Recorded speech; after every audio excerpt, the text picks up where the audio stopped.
संसाधन को बनाया जाता है। किनका कहना था? जिमरमैन का। जिमरमैन का कहना था कि संसाधन होता नहीं है, संसाधन को बनाए जाते हैं। उसके बाद कहता है, सबसे पहले ध्यान दीजिएगा कि वन मीन्स जंगल। वन मीन्स क्या होता है? जंगल। वन एक अनुपम संसाधन। अनुपम का मतलब पहले ही बता चुके हैं आप लोग कि जिसके समान कोई दूसरा न हो। अनुपम का मतलब ही होता है सुंदर, जिसके लायक कोई दूसरा न हो, जिसके लायक कोई है ना दूसरा न हो, यानी जिसका उपमा न किया जा सकता हो, जिसकी उपमा न की जा सकती है, जिसका कोई वर्णन करने लायक नहीं है, यानी क्या होता है? सुंदर। तो कहता है कि वन एक अनुपम संसाधन है। और संसाधन की हमने पहले ही बताया कि संसाधन को अंग्रेजी में बोलते हैं रिसोर्स। क्या बोलते हैं? रिसोर्स। रिसोर्स मींस क्या होता है? संसाधन। उसके बाद देखेंगे सबसे पहले कि वन, ध्यान दीजिएगा, वन नवीकरणीय। वन कैसा संसाधन? नवीकरणीय। वन नवीकरणीय यानी कहने का मतलब क्या है? संसाधन है। अगर प्रश्न में पूछ दिया जाए आप लोग से कि वन किस प्रकार की संसाधन है, तो याद रखेंगे नवीकरणीय संसाधन। वन कैसा संसाधन बाबू? नवीकरणीय संसाधन है। नवीकरणीय संसाधन क्यों है? तो ध्यान दीजिएगा, नष्ट होने पर, ध्यान दीजिएगा, नष्ट होने पर इसे पुनः फिर क्या कर सकते हैं? प्राप्त कर सकते हैं, पुनः उगाया जा सकता है, पुनः उत्पन्न किया जा सकता है, इसकी पूर्ति की जा सकती है, इससे फिर पुनः हम प्राप्त कर सकते हैं। किसको?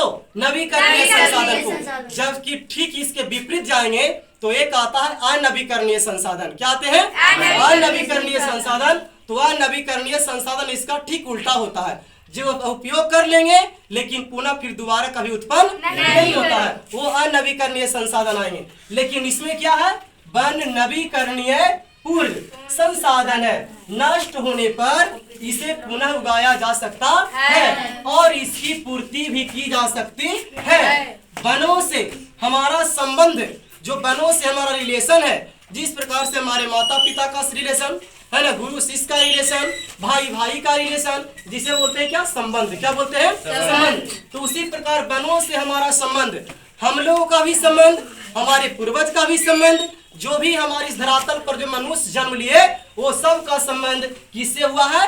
वनों से। वनों से हमारा संबंध युग युग का है। किसका है? युग युग के साथ है, यानी पहले भी था और आज भी है, और जब तक वन रहेंगे और जब तक जितने जीवधारी रहेगा तो हमारा संबंध किससे रहेगा? जंगलों से रहेगा ही, वनों का योगदान रहेगा ही।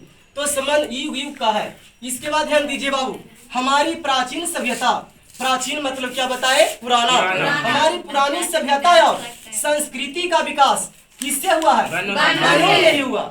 हमारी जितने भी सभ्यता थी, पुराने से पुरानी सभ्यता और जितने पुराने से पुरानी संस्कृति थी, उसका विकास यानी धीरे धीरे उसका विकसित होते गया, उसकी जानकारी होते गए, इस सभ्यता के बारे में जानकारी किए, उसकी संस्कृति के बारे में जानकारी किए, है ना। और जानकारी करने के साथ साथ कहाँ से मिली? वन से। उसका विकास वनों में ही हुआ, वनों में ही हमारे।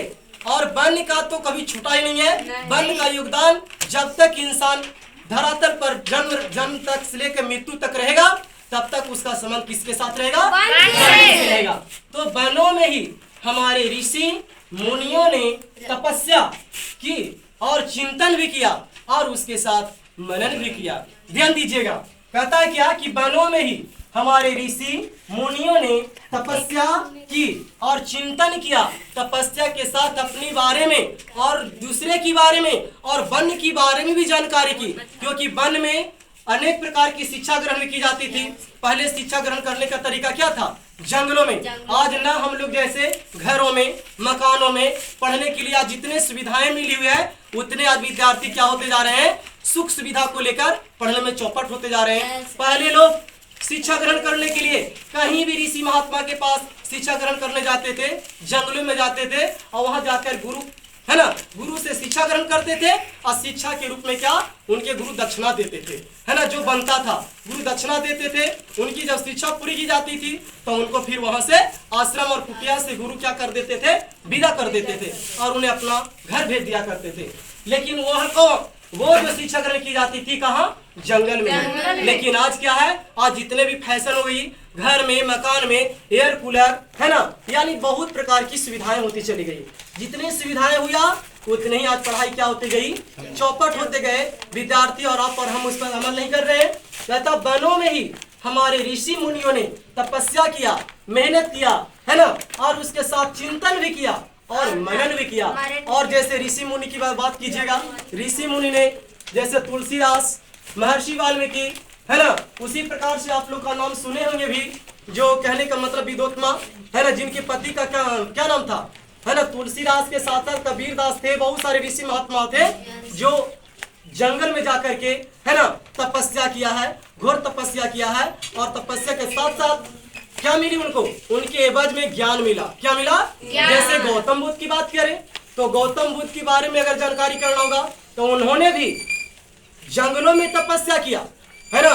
जैसे बोध गया जो पहले था, क्या घर मकान थे? नहीं, वहाँ भी तो जंगल थे। उस जंगल में बोध गया, है ना, बोधि वृक्ष के नीचे जा करके वो क्या किए थे, तपस्या में लीन थे, है ना, तपस्या किए, और उस तपस्या में इतना लीन हुए कि उनको ज्ञान प्राप्त हो गया। वहाँ कहाँ?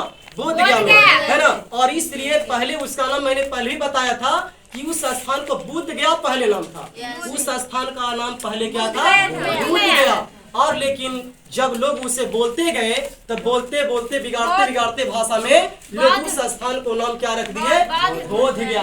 क्या रख दिए? बोध गया नाम रख दिए। तो बुद्ध भगवान का, गौतम बुद्ध का जन्म मैंने पहले भी बताया था कि 563 ईसा पूर्व में हुआ था। कब हुआ था?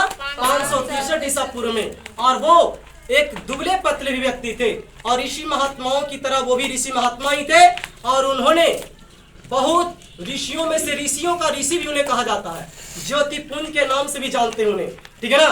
किनको? गौतम बुद्ध को। एक दुबले पतले व्यक्ति थे, लेकिन आप लोग पढ़े होंगे अंगुलीमाल डाकू के बारे में, जो उनको क्या कर लिया था, अंगुलीमाल डाकू को भी अपने दिमाग से और ज्ञान से अपने कब्जे में लेकर और उनको शिष्य बना लिए थे। क्या बनाए थे? शिष्य बना लिए थे। क्यों? सबसे बड़ा काम कौन आता है? बुद्धि, ज्ञान और गुण। बुद्धि, ज्ञान और